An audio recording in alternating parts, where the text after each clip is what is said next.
Hello दोस्तों, आप देख रहे हैं और केमिस्ट्री टीचर और मैं अमित कुमार। हम लोग बहुत सारे क्वेश्चन को कर चुके थे और आपका कल ही एग्ज़ाम है, तो एग्ज़ाम को लेकर थोड़ा सा जो भी इम्पोर्टेंट क्वेश्चन उसको जल्दी से रिवीजन कर लेते हैं। सबसे पहले तो नेमिंग रिएक्शन को आपको रिवीजन करा देते हैं। नेमिंग रिएक्शन नाम वाले अभिक्रिया जो भी है ऑर्गेनिक में उसको रिवीजन करा देते हैं। सबसे पहले ऊर्ज रिएक्शन जो है, तो ये एल्काइल हैलाइड के दो अणु शुष्क ईथर की उपस्थिति में सोडियम से अभिक्रिया करती है। आप याद रखिएगा बच्चे, ज़्यादा आप नहीं, बस एल्काइल हैलाइड की दो अणु सोडियम के साथ रिएक्शन करेगी, तो ये दो अणु है, शुष्क ईथर की उपस्थिति रहेगा। शुष्क ईथर की उपस्थिति में तो ये यहाँ से आपका ये बैलेंस करके निकल जाएगा और उच्च एल्केन बनेगा। इस अभिक्रिया को हम लोग बोलते हैं ऊर्ज अभिक्रिया। एल्काइल हैलाइड के दो अणु शुष्क ईथर की उपस्थिति में सोडियम से अभिक्रिया करके अल्केन का निर्माण करते हैं। इस अभिक्रिया को ऊर्ज अभिक्रिया कहते हैं। हाँ, याद रखिएगा, 2 molecules of alkyl halide react with sodium in the presence of dry ether to form alkane. This reaction is known as या कॉल्ड ऊर्ज रिएक्शन। तो शॉर्ट में हम लोग जल्दी से क्वेश्चन को देख लेते हैं, जिससे आपको क्या होगा कि एग्जाम में जो भी आएगा। चलिए, ऊर्ज फिटिंग रिएक्शन देखिए। फिटिंग रिएक्शन आपको पढ़ा चुके थे। ऊर्ज जो था हल्लो अल्केन, फिटिंग जो था हल्लो एरीन के लिए, हल्लो एरीन और हल्लो अल्केन। तो देखिए, हल्लो एरीन के दो अणु रहेगा तब फिटिंग। अब कह रहा ऊर्ज फिटिंग, तो एक अणु हल्लो अल्केन का और एक अणु किसका, हल्लो एरीन का, सोडियम से रिएक्शन करेगा शुष्क ईथर की उपस्थिति में। देखिए एकदम ये जो अपना कॉन्सेप्ट, इससे आप याद रखिए, ये कॉन्सेप्ट याद रखिएगा कि आपको ये कॉन्सेप्ट एकदम याद होना चाहिए कि एक जो होना चाहिए ऊर्ज, जब भी कहे आपसे ना ऊर्ज रिएक्शन जब भी कहे तो याद रखिएगा हल्लो अल्केन के दो अणु, हल्लो अल्केन के दो अणु, हल्लो अल्केन के कितने अणु, दो अणु। फिटिंग कहेगा, फिटिंग अभिक्रिया कहेगा fitting reaction. Short revision, quick revision कर रहे हैं हम लोग। फिटिंग रिएक्शन कहेगा तो हल्लो एरीन के कितने अणु, दो अणु, हल्लो एरीन के दो अणु। और अगर आपको कहेगा ऊर्ज फिटिंग, लीजिए ऊर्ज फिटिंग आप लोग खुद बता सकते हैं बच्चे, ऊर्ज फिटिंग रिएक्शन किसको बोलेंगे बताइए। देखिए, ऊर्ज में हल्लो अल्केन, तो इसमें लिख सकते हैं एक हल्लो अल्केन, एक हल्लो अल्केन, और दूसरा जो होगा ना वे क्या होना चाहिए, हल्लो एरीन। और सब में रिएक्शन होगा सोडियम से आपका कंप्लीट होना चाहिए ड्राई ईथर की उपस्थिति में। चलिए, 3 रिएक्शन को हमने देख लिया। तो जब एरिल हैलाइड या हल्लो एरीन को एल्काइल हैलाइड के साथ सोडियम की उपस्थिति में गर्म करते हैं तो एल्काइल एरीन का निर्माण होता है। आप ऐसे भी याद रख सकते हैं, जब हल्लो अल्केन के एक अणु हल्लो एरीन के एक अणु आपस में सोडियम के साथ अभिक्रिया करते हैं शुष्क ईथर के उपस्थिति में, तो हल्लो एल्काइल एरीन का निर्माण करता है और इस अभिक्रिया को हम लोग बोलते हैं ऊर्ज फिटिंग अभिक्रिया। इसी तरह से आप लोग जल्दी सभी क्वेश्चन को देख लीजिए।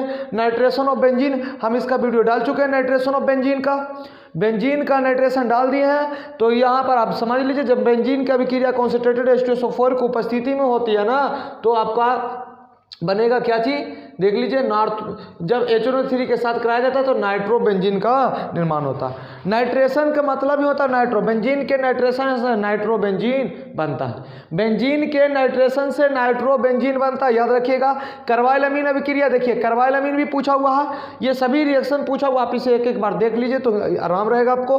कार्बाइलअमीन रिएक्शन है क्या चीज है, तो इसको शॉर्ट में हम लोग बता देते हैं। जब एलिफैटिक या एरोमेटिक पी अमीन को याद रखिएगा, पी अमीन किसको बोलते हैं बच्चे, RNH2 पी अमीन। जब पी अमीन को क्लोरोफॉर्म तथा अल्कोहलिक केओएच के साथ गर्म किया जाता है, जब पी अमीन को क्लोरोफॉर्म तथा अल्कोहलिक केओएच के साथ अभिक्रिया कराया जाता है तो आइसोसाइनाइड या कार्बाइलअमीन का निर्माण होता है और इस अभिक्रिया को कार्बाइलअमीन अभिक्रिया कहते हैं। हाँ, इससे द्वितीय और तृतीयक में टेस्ट नहीं किया जाता है, याद रखिएगा। कार्बाइलअमीन किसे कहते हैं, तो कार्बाइलअमीन अभिक्रिया किसे कहेंगे, जब पी अमीन क्लोरोफॉर्म तथा अल्कोहलिक केओएच के साथ गर्म करेंगे तो आपको आइसोसाइनाइड या आप बोल सकते हैं कार्बाइलअमीन, उस अभिक्रिया को हम लोग कार्बाइलअमीन अभिक्रिया कहते हैं। चलिए, इसको जल्दी से हम लोग देखते चलेंगे। देख लीजिए, ये आपका पी अमीन है, क्लोरोफॉर्म या अल्कोहलिक केओएच लिया गया तो आपको इथाइल आइसोसाइनाइड बना।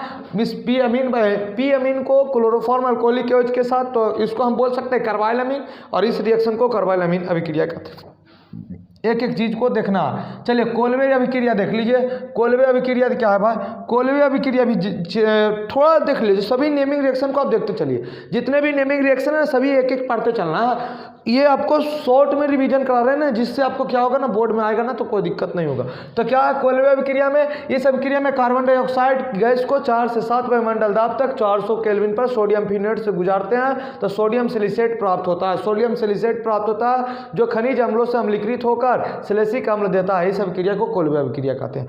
आपको हम सब कुछ पढ़ा चुके हैं, थोड़ा जल्दी जल्दी आप लोग देख लीजिए, सभी जल्दी जल्दी आप देख लीजिए, क्योंकि कल आपका एग्जाम है केमिस्ट्री का। आप एक एक चीज को देख लीजिए। चलिए इसमें हम लोग सभी रिएक्शन को समझ लिया। ऊर्ज अभिक्रिया, Wurtz Fittig reaction, nitration of benzene, carbylamine और कोलवे अभिक्रिया। अगले क्वेश्चन में हम लोग देखते हैं अगले क्वेश्चन क्या चीज से है। चलिए एक एक क्वेश्चन को समझना होगा ना, तभी ये मजा आएगा। आप एक एक क्वेश्चन को देख सकते हैं। चलिए अगला क्वेश्चन जो है आपका रीमर टाइमर अभिक्रिया। ये क्या कहता है ये समझना होगा।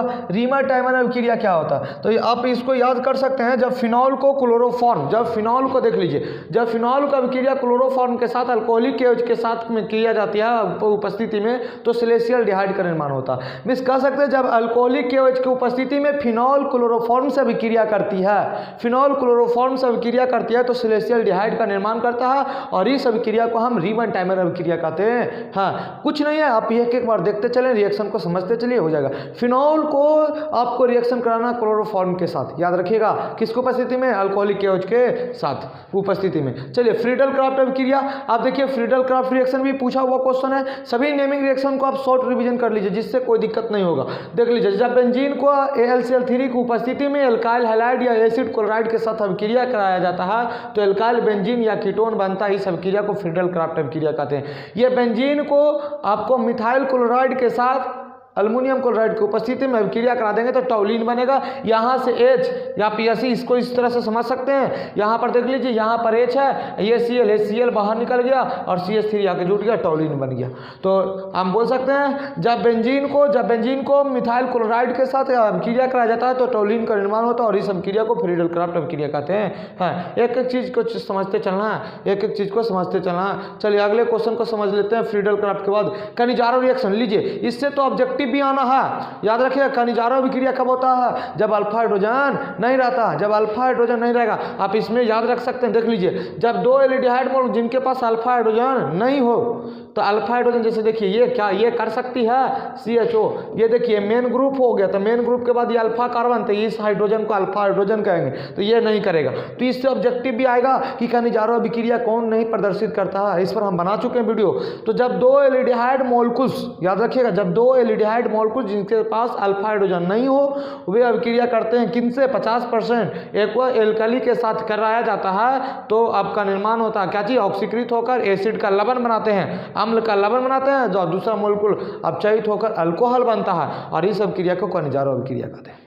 एक एक चीज़ आप समझिए, ये सभी को अपने अपने जो भी हम पढ़ाएं आपको ये पढ़िए, रिवीजन कर लीजिए फट से, आपको एक भी क्वेश्चन नहीं छूटने वाले हैं, एक भी क्वेश्चन नहीं छूटेगा आपको। चलिए अगले क्वेश्चन की ओर बढ़ते हैं हम लोग बच्चे। अल्डोल भी आपको बता चुके हैं। चलिए अल्डोल क्या है, अल्डोल को समझा दिया जाए। अल्डोल क्या है देख लीजिएगा, अल्डोल रिएक्शन क्या होता है। देखिए अल्डोल जब एल्डिहाइड या कीटोन, लेकिन यहाँ पर आप समझने लायक है। देखिए अल्डोल भी VVI क्वेश्चन है, सभी आपका नेमिंग रिएक्शन VVI होता है। 2 क्वेश्चन पूछ देगा ना नेमिंग तो बहुत खतरनाक हो जाता है। चलिए नेमिंग देखिए क्या ना क्या कर रहा है, एल्डिहाइड या कीटोन मॉलिक्यूल जिनके पास कौन हाइड्रोजन होना चाहिए? अल्फा हाइड्रोजन हो। एल्डिहाइड या कीटोन जिनके पास अल्फा हाइड्रोजन होनी चाहिए, एल्काली के साथ कराया जाता है तो सबसे पहले योक्सिल प्रोडक्ट बनाते हैं, योक्सिल जुड़ जाते हैं और फिर बीटा हाइड्रोक्सी एल्डिहाइड या कीटोन बनाते हैं, और वही जल के अणु के खोकर एक जल का अणु उसमें से निकल जाते हैं और बन जाता है क्या चीज? अल्डोल, जिसको हम बोलते हैं अल्डोल कंडेंसेशन रिएक्शन, अल्डोल अभिक्रिया। आप रिएक्शन से इसे समझ लीजिए, ये कुछ नहीं, आप इसे एक बार देखिएगा समझ में आ जाएगा। चलिए देखिए एक बार इसे हम समझाने का प्रयास कर लेते हैं। देखिए ई एल्डिहाइड है, ऐसा ऐसा दो अणु होना चाहिए, CH3 C double bond O, ये H। देखिए ये आपका मेन ग्रुप, तो इसको बोलेंगे अल्फा। ये अल्फा हो गया बच्चे, ये अल्फा हो गया। अब उतना आपको पास टाइम नहीं, आप जल्दी से रिवीजन कर लीजिए ना, तो ना आगे हम लोग को एग्जाम है, सुबह में एग्जाम है कल, तो तुम रिवीजन कर लेना। CH3 C double bond O H, ऐसा ऐसा कितना मोलकुस होना चाहिए? 2 मोलकुस होना चाहिए। अब देखिए एक मोलकुस और आने आएगा CH3 और ये C डबल बॉन्ड O, ये क्या चीज़ H। देखिए यहाँ पर ये अटैक करेगा तो यह किस तरह से बनेगा? CH3 C single bond O H, यहाँ पर H है, इसके साथ एक हाइड्रोजन लॉस किया तो CH2 और ये क्या हो जाएगा? CHO। इस तरह से आपको नजर आ गया। अब देखिए वाटर निकलेगा, वाटर यहाँ से एक हाइड्रोजन ले लेगा और ये यहाँ से निकल जाएगा तो बन जाएगा क्या चीज़? CH3 C, ये सिंगल बॉन्ड H, ये सिंगल बॉन्ड CH2, ये एक हाइड्रोजन तो दे दिया था CH, ये CHO। अब देखिए इसका बैलेंस अभी गड़बड़ हो गया, 1 2 3, इसका भी गड़बड़ है, यहाँ पर डबल बॉन्ड दे देंगे, आपका बन जाएगा But2Al, इसको बोले एल्डिहाइड। तो ये आपका रिएक्शन हो गया अल्डोल। चलिए एक एक क्वेश्चन को देखना। मर्कोनिकोव्स नियम को बता दिए थे। मर्कोनिकोव्स किसको कहते हैं? तो मर्कोनिकोव के अनुसार हम जानते हैं कि माइनस वाला भाग उस कार्बन के साथ जुटे, माइनस वाला भाग उस कार्बन के साथ जुड़ेगा जहाँ पर हाइड्रोजन की संख्या कम होती है ना। देख लीजिए कार्बन के साथ जुड़ता है जो अधिक संख्या में हाइड्रोजन को रखता है। धनात्मक वाला माइनस वाला वहाँ जुड़ेगा जहाँ पर हाइड्रोजन की संख्या कम होता है, धनात्मक वाला वहाँ जुड़ेगा जहाँ पर हाइड्रोजन की संख्या ज़्यादा होता है। चल लीजिए ये आपका कंप्लीट हो गया मर्कोनिकोव्स के नियम। अगला देखिए सैंडमेयर अभिक्रिया। सैंडमेयर आपको हल्लो एल्केन बनाने की विधि में सैंडमेयर अभिक्रिया पढ़ाया गया होगा। हल्लो एल्केन की विधि में क्या हुआ था? जब बेंजीन डाइजोनियम क्लोराइड, याद रखिएगा बेंजीन डाइजोनियम क्लोराइड किसको बोलते हैं? बेंजीन डाइजोनियम क्लोराइड N2Cl, ये बेंजीन डाइजोनियम क्लोराइड है हुआ। बेंजीन डाइजोनियम क्लोराइड को जब बेंजीन डाइजोनियम क्लोराइड से क्लोरोबेंजीन या ब्रोमोबेंजीन या बेंजोन नाइट्राइल बनाया जाता है ना, तो इस अभिक्रिया को हम लोग सैंडमेयर अभिक्रिया कहते हैं। एक एक चीज़ आप याद रखिए, सब आपको हम बता चुके हैं। सैंडमेयर रिएक्शन हो या कोई भी रिएक्शन हो, एक बार नज़र देख लीजिएगा, इसको आप एक बार देख लीजिएगा तो काम हो जाएगा। चलिए Hoffmann bromide reaction. Hoffmann bromide reaction है क्या चीज़? तो एमाइड के लिए, ये एमाइड के लिए। देखिए प्राथमिक एमाइड मीन्स पी एमाइड को ब्रोमीन तथा क्षार के साथ अभिक्रिया कराने पर पी अमीन बनता है, और इस अभिक्रिया को हम लोग क्या कहते हैं? हॉफमैन ब्रोमाइड अभिक्रिया कहते हैं। हॉफमैन भी इंपॉर्टेंट है, शॉर्ट में रिवीजन करना ना, एक एक क्वेश्चन को देख लेना। चलिए अगला देखिएगा पार्किंग अभिक्रिया। पार्किंग अभिक्रिया किसके लिए होता हुआ? तो बेंजल डिहाइड को हम लोग किससे अभिक्रिया कराते हैं? सोडियम एसीटेट के साथ। बेंजल डिहाइड को गर्म किया जाता है सोडियम एसीटेट के साथ, तो सिनामिक एसिड बनता है। याद रखिएगा बेंजल डिहाइड को एसिटिक एसिड के साथ आपका जो सोडियम एसीटेट जो होता है ना, उसके साथ गर्म करते हैं तो आपका बन जाता है क्या चीज़? आपका पार्किंग जो बनता है प्रोडक्ट, जो आपका ये है, ये प्रोडक्ट बनेगा ना, तो इसी अभिक्रिया को हम लोग बोलते हैं पार्किंग अभिक्रिया। तो आप याद रख सकते हैं, इसमें कोई दिक्कत नहीं है। क्या बनेगा? Cinnamic acid. याद रखिएगा सिनामिक एसिड बनता है। सिनामिक एसिड फिर से मैं आपको बोल देता हूँ, पार्किंग अभिक्रिया सिनामिक एसिड। रोजेनमुंड अभिक्रिया। रोजेनमुंड तो बहुत आसान है। जब एसएल क्लोराइड को PdBsO4 की उपस्थिति में हम लोग क्या करते हैं? रिडक्शन करते हैं, नाम है रोजेनमुंड अभिक्रिया। तो जब एसएल क्लोराइड, ये एसएल क्लोराइड है, इसको क्या कर देना ना, एसएल क्लोराइड के RC डबल बॉन्ड O, ये Cl, इसको रिएक्शन करा देना हाइड्रोजन के साथ, अवकरण कराना किसकी उपस्थिति में? PD और BSO4 की उपस्थिति में। तो ये क्या करेगा? बॉन्ड ब्रेक करेगा, यहाँ पर आ जाएगा आपका, तो बन जाएगा क्या चीज? एल्डिहाइड। और इस अभिक्रिया को हम लोग बोलते हैं रोजेनमुंड रिडक्शन। चलिए एक एक क्वेश्चन को देखते चलना, जल्दी जल्दी सभी क्वेश्चन को क्लियर कर लीजिए। चलिए अगला क्वेश्चन एक और देख लीजिए, इटार्ड रिएक्शन। इटार्ड रिएक्शन जिसमें आपका बेंजल डिहाइड का फॉर्मेशन होता है, बेंजल डिहाइड बनता है। तो इसमें हम बोल सकते हैं, क्या चीज बोल सकते हैं?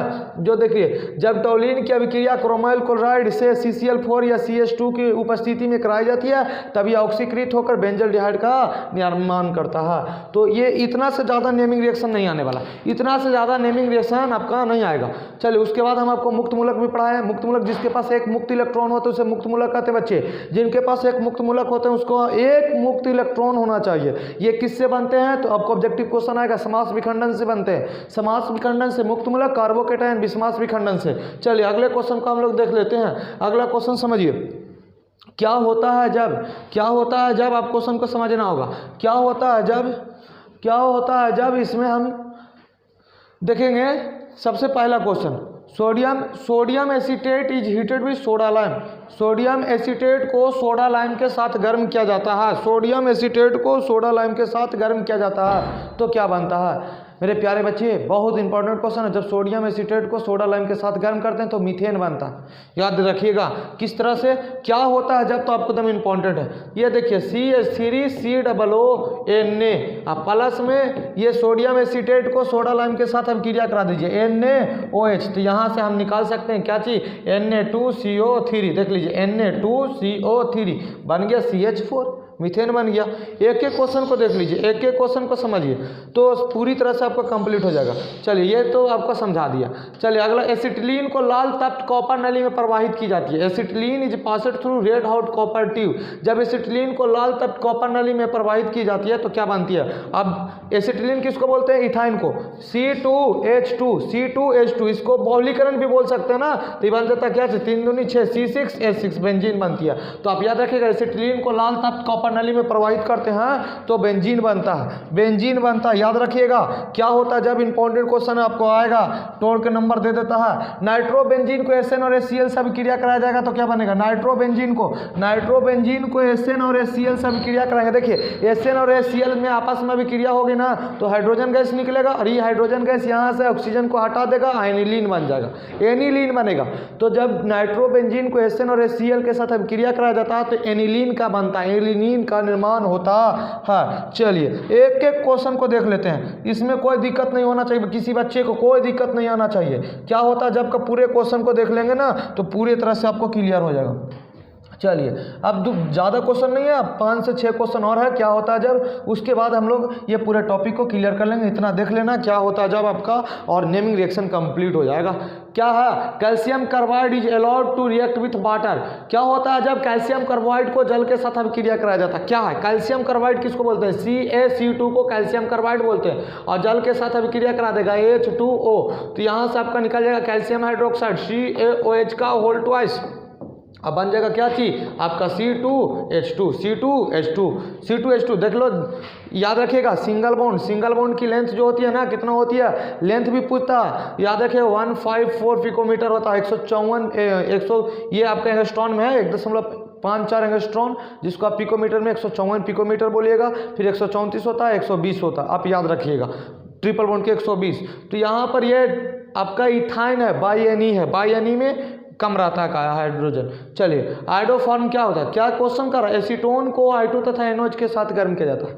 तो एसीटोन को जब I2 से करेंगे ना NOH की उपस्थिति के साथ तो आयोडोफॉर्म बनता, आयोडोफॉर्म का निर्माण होता है। बच्चे सभी क्वेश्चन को आपको करा चुके हैं। इथाइल अल्कोहल का ऑक्सीकरण किया जाता है। इथाइल अल्कोहल का ऑक्सीकरण से सबसे पहले एल्डिहाइड बनता है और एल्डिहाइड के ऑक्सीकरण से एसिड बनता है। तो इथाइल अल्कोहल 2 अल्कोहल है ना, तो दो कार्बन का अल्कोहल है तो 2 कार्बन का ही एसिड बनेगा। ये भी आप ध्यान दीजिएगा। एस्टल्डिहाइड को व्यंजक चून के साथ गर्म किया जाता है तो एस्टल्डिहाइड के व्यंजक चून के साथ गर्म किया जाता है तो क्लोरोफॉर्म बनता है।